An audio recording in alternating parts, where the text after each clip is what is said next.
종편이라고 있죠. 3개나 있어요.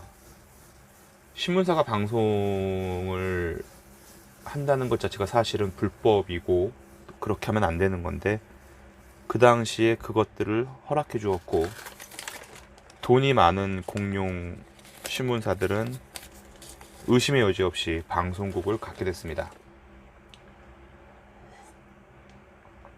예를 들어서, 물론 뭐 이미 그렇게 하고 있지만 우리는 그렇게 하고 있지 않다고 대부분 모른 척을 하고 있죠. 우리나라의 가장 큰 대기업이 신문도 발행하고 방송도 장악을 해버리면 그들을 견제할 수 있는 견제 기구는 없겠죠. 태초부터 신문, 기자, 저널리즘, 르포?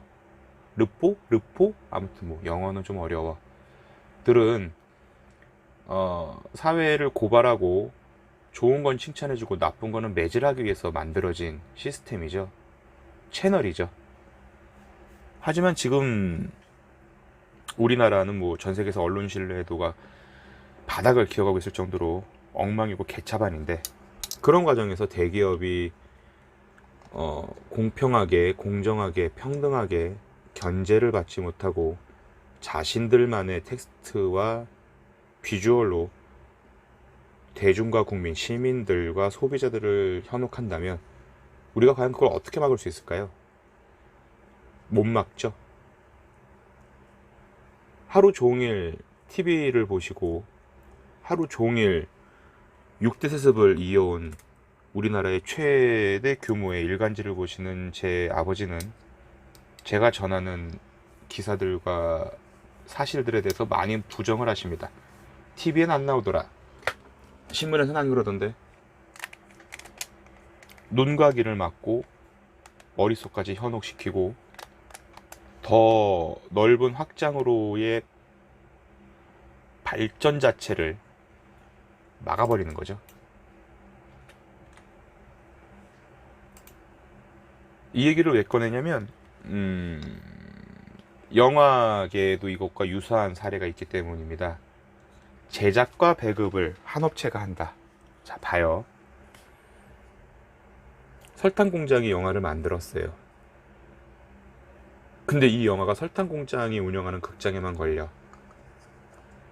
영화 이제 뭐 지금은 뭐 이미 너무 당연시 돼온, 당연시라는 표현은 좀 오바고, 이제 발전이 돼 온 거죠. 멀티플렉스라는 시스템으로. 스크린이 11개인데 자기네 영화만 11개 스크린에 걸어버리죠. 우린 그걸 독점이라고 합니다. 한국 영화도 물론 소중해요. 스태프들 굶어 죽을 때 관심도 없던 나몰라라 하던 사람들까지 스크린 쿼터가 키워드가 되면 또 죽자고 그걸 또 지켜냅니다. 다 중요하고 다 좋은데, 영화를 만드는 곳이 있으면 그 영화를 상영하는 곳도 있어야 되는 것도 맞고, 그걸 우리가 제작과 배급이라고 하죠. 근데 이게 한 업체에서 진행이 되면 좀 전에 제가 설명드린 것처럼 독점이 너무 당연시됩니다. 아니, 내가 만든 영화를 내가 갖고 있는 극장에서 뜨겠다는데 누가 뭐라고 합니까? 사실 독과점이 발생을 하는 거예요. 일례로 넷플릭스에서 개봉을 선택한 우리나라 최초의 상업영화일 수도 있는데, 상업영화일 거예요. 옥자 같은 경우는 우리나라 멀티플렉스에서 3대 극장에서는 개봉을 안 했어요. 꼴 보기 싫었던 거지. 그 수익을 나누기가 싫었던 거야.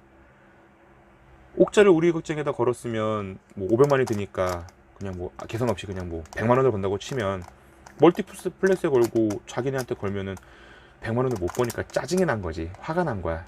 물론 모든 영화 돈 벌려고 찍는 거고 모든 극장은 돈을 벌기 위해서 영화를 상영합니다.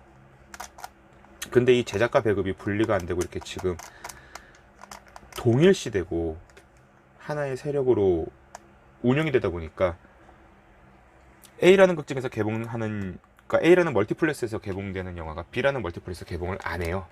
그럼 사람들은 그 영화를 보기 위해서 A라는 극장을 찾아가고, 갔더니 10개의 극장에 그 영화가 있으니까 당연히 보기는 하지만 그 극장 근처에 사는 사람들은 다른 영화 보고 싶어서 그 극장을 봤지만 그 영화가 도배를 했으니까 못 봐.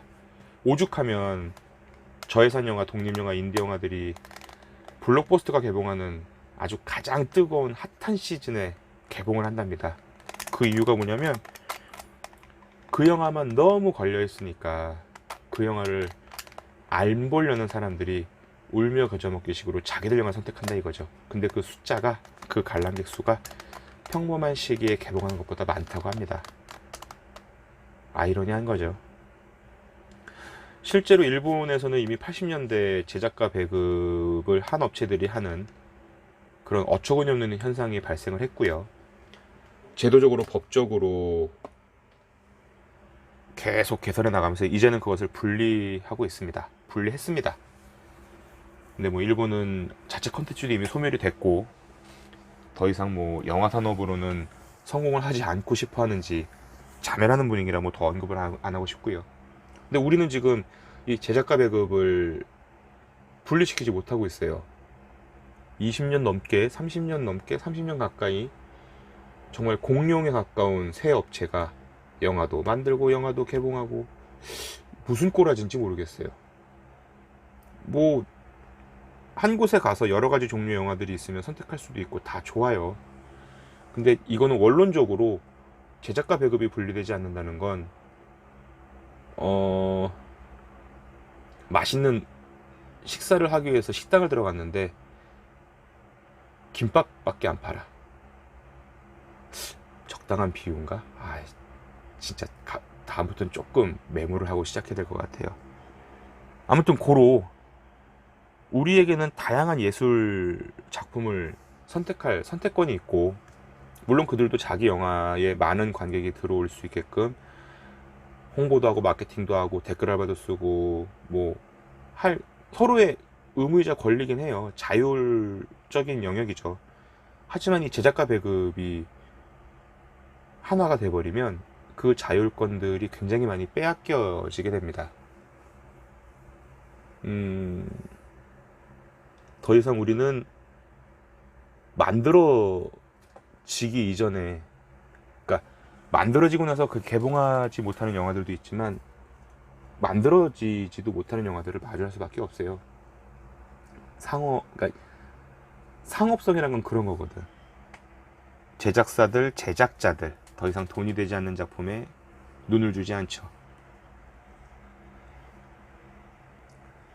일례로 지인 피셜인데 설탕공장이 우리나라 웹툰의 95% 이상의 영화화 할 수 있는 로열티를 계약을 했다고 해요. 뭐 일본에서 굵직하게 소설과 웹툰 뭐 여러 가지 컨텐츠들을 만드는 기업과도 이미 계약이 체결됐다고 하고요. 그러니까 제작과 배급이 같이 이루어지면 더 큰 욕심, 더 큰 영역으로의 확장을 꾀하고자 이런 행동들을 하는 거예요. 설탕공장이 운영하는 지금 케이블 채널이 몇 개나 됩니까? 어마어마하게 많죠. 하루 종일 먹어. 하루 종일 요리해. 하루 종일 그냥 뭐 낚시도 하고. 모르겠어요. 이게 도대체 뭔지 모르겠어. 분명히 채널은 그 예전보다 비교할 수 없을 정도로 많아졌는데 볼만한 게 없어. 전문화되고 좀 더 이렇게 깊이가 생겼다라면 제가 이런 말씀까지는 안 드리겠는데, 이런 얘기까지는 안 하겠는데, 사실 복사하기 붙여넣기 컨트롤 C 컨트롤 V의 연속이거든요. 한 번은 산속 가서 음식 해먹고, 한 번은 바닷가 가서 음식 해먹고, 뭐 어디 한두 개입니까? 뭐 이렇게 얘기하면 뭐 또 지금 현재의 방송 시스템이나 또 결국은 이 모든 것들을 소비하는 우리 대중들에게 또 그 책임이 있다고 말하고 싶고, 저도 물론 그 대중의 한 명이기 때문에 제 얼굴에 침 뱉기지만 너무 많이, 너무 심하게, 너무 깊게, 너무 엉망으로 이곳까지 이르지 않았나라고 생각을 합니다. 제작은 제작사가 하고 또 극장에 내거는 배급은 배급사가 해야죠. 그럼 서로 간에 조율이라는 게 생기거든. 싸우기도 할 거고 협상도 할 거고, 그러면서 그 과정에서 견제가 이루어지고 더 좋은 조건과 더 나은 결과를 위해서 양보도 할 것입니다. 그럼 우리는 그 과정들을 좋은 작품이 스크린에 걸리는 것으로 받아들일 거고요. 그 옛날 MTV였나? 그러니까 비디오지, 비디오. VHS 비디오 아시죠? 모르시는 분들이 더 많을 거예요. 비디오가 생길 때만 해도 극장이 망할 거라고 생각을 했었죠, 사람들이. MTV가 생기면서 라디오가 사라질 거라고 생각을 했고요. 오죽하면 비디오 킬 더 라디오 스타라는 노래도 있지 않습니까? MP3가 생기면서 음반 시장이 망할 거라고 예상했지만 그건 정말 정확했어요. 영화에 비해서 3, 4메가밖에 안 하는 MP3의 이 가벼움과 이 효용성은 막강해요. 불법 유통, 온라인에서 거래되는, 주고받는 여러 불법 다운로드로 인해서 빌 게이츠는 이미 한국 시장의 윈도우 판매를 포기하기도 했고요. 지인 피셜입니다. 우리나라의 복제시장 규모나 또 여러가지 프로그램을 복제하는 능력은 정말 또 어마어마하기도 하고요. 자, 그럼 넷플릭스 같은 홈 비디오, 어떻게 말을 해야 되나? 내가 넷플릭스를 안 봐서 이거를 지칭하는 용어를 모르겠는데, 아무튼 이런 또 채널이 생기면서 극장들도 많이 위축을 받고 있습니다. 그런데 얘들이 반성은 안 하고 상영료를 내려도 모자랄 판국에 더 죽자고 다른 배급사, 그러니까 다른 제작사의 작품들을 쪼고 있어요. 극장에 안 걸어주지. 뭐 걸겠어요. 거기에 스크린 쿼터도 과연 궁극적으로는 오히려 국내 영화 시장을 더 병들게 하는, 물론 뭐 이것을 찬성하는 사람들은 뭐 최대 보루다, 우리가 할 수 있는 마지막 마지노선이다, 뭐 이렇게 말씀들은 하는데, 뭐 결국 그것도 많이 양보가 돼서 하루에 스크린별로 2회차인가 3회차 이상만 상영을 하면 스크린 컷의 하루 상영 일수를 충족시킨다고도 하고요. 뭐 다 지인 피셜이고 다 제 개인 피셜이니까 궁금하신 분들은 검색하시면 좋을 것 같고요. 저는 사실 잠깐 또 옛날 이야기 하자면, 종로와 을지로, 명동을 천천히 걸어가도 닿을 수 있는 동네에 살아서 극장들을 많이 다녔어요. 국도극장, 명보극장, 허리우드, 피카디리, 스카라, 서울극장, 단성사, 뭐 아시아극장. 근데 이제 주머니에 돈이 좀 넉넉해질 때쯤부터 그런 단관 개봉관들이 사라지더라고요. 사실 그때만 해도 서울극장은 스크린이 3개였기 때문에 뭐 이 규모는 어마어마했지. 야, 여기서 영화를 골라볼 수 있어. 줄 서서 예매했고요. 전화 예매, 수수료가 비싸서 엄두도 못 냈어요. 우리 이문세 형아의 노래처럼 돈 500원이 어디냐고 그 500원 아끼려고 조조영화 봤고요. 명보극장에서는 해철이 형이 영화음악을 맡은 최초의 작품인 정글스토리가 개봉했을 때 선착순 30명에게 주는 정글스토리 사운드 트랙을 거의 10번째 순서로 받았죠. 그런데 어느 순간 단관 개봉관들이 사라지고 설탕공장을 내세우는 멀티플렉스들이 우리의 주변들을 잠식하고 있습니다. 마트에도 극장이 있고 쇼핑센터에도 극장이 있고 백화점에도 극장이 있습니다. 스크린이 많아진다는 건 분명 좋은 일이죠. 그런데 스크린이 많아지면 뭐가 또 많아져야 될까요? 맞아요. 영화예요. 옛날보다 영화를 제작하는 편수는 어마어마하게 많거든. 우리나라만 있나? 미국, 프랑스, 일본, 중국, 제3세계, 중동, 중앙아시아, 남미. 물론 돈이 안 되는 장르, 돈이 안 되는 작품을 그 다양성을 충족시키기 위해서 반드시 수입해와라, 스크린에 걸어라, 이런 강제성을 말씀드리는 건 아닌데, 스크린은 늘었는데 스크린에서 상영되는 영화의 수는 오히려 줄었어요. 그대로를 하더라도 줄은 거죠. 스크린이 늘었으니까. 야, 이걸 우리가 할 수 있는 일은 사실 없어요. 뭐 불매운동이 유일하긴 한데 뭐 제작가 배급을 분리하자고 또 불매운동 하는 것도 무리일 수 있을 거고, 사실 또 그 불매운동이 제작사 배급사만 까면 괜찮은데 순수한 우리의 영화를 창작하는 배우분들과 스태프분들에게 짐을 주는 일이기 때문에 참 고민이 많은 부분입니다. 그래서 저는 결국은 제가 선택한 최후의 보루죠. 뭐 이것은 그냥 제 개인적인 의견이고 제 개인적인 욕심이자 고집인데, 저는 그래서 대한극장밖에 안 가요. 제가 너무너무 좋아하는 공간이기도 하고, 시대의 흐름에 거스를 수 없어 이제는 11개의 스크린을 갖고 있는 멀티플렉스지만, 여전히 대한극장은 초기 회장님의 손주분께서 3대째 운영을 하고 있죠. 최근에 많이 어려워졌는데 참 이것을 도울 방법은 또 과연 무엇일까 가끔 고민도 해봅니다.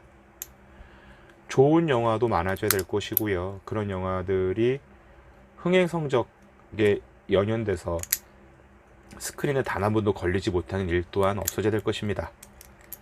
방법은 분명히 있습니다. 우리는 분명히 해결할 수 있고 헤쳐나갈 수 있을 것입니다. 영화의 시장성을 평가했을 때, 이 영화는 기껏해야 10,000명도 못 들어올 영화야. 그럼 10,000명만 들어올 수 있게 또 우리가 또 조치를 취할 수도 있고요. 왜 우리가 지금 뭐 근래 들으는, 그러니까 더 이상 극장에 걸 게 없으니까 어떻게든 관객들을 현혹시키려고 재개봉들을 쇠가 빠지게 하는데, 집에서 보면 되지 무슨 재개봉이야. 꼭 극장에서 봐야 될 영화도 아니지만 없거든 컨텐츠가. 아무튼 제작과 배급은 반드시 분리되어야 합니다. 이건 뭐 이유가 없죠. 그리고 우리가, 여러분들이 기억 속에 갖고 있는 그 극장들이 다시 생길 수는 없겠지만, 남아있는 소중한 극장들, 그 대기업의 자본 들어가서 설탕이나 쳐바르는 극장들 말고, 그 껌 팔아서 만든 극장 말고, 우리가 아직 지켜야 될 극장들을 또 더 오래 지켜나가면 좋을 것 같습니다. 얼른 코로나 끝나서 미친듯이 영화 보고 싶네요.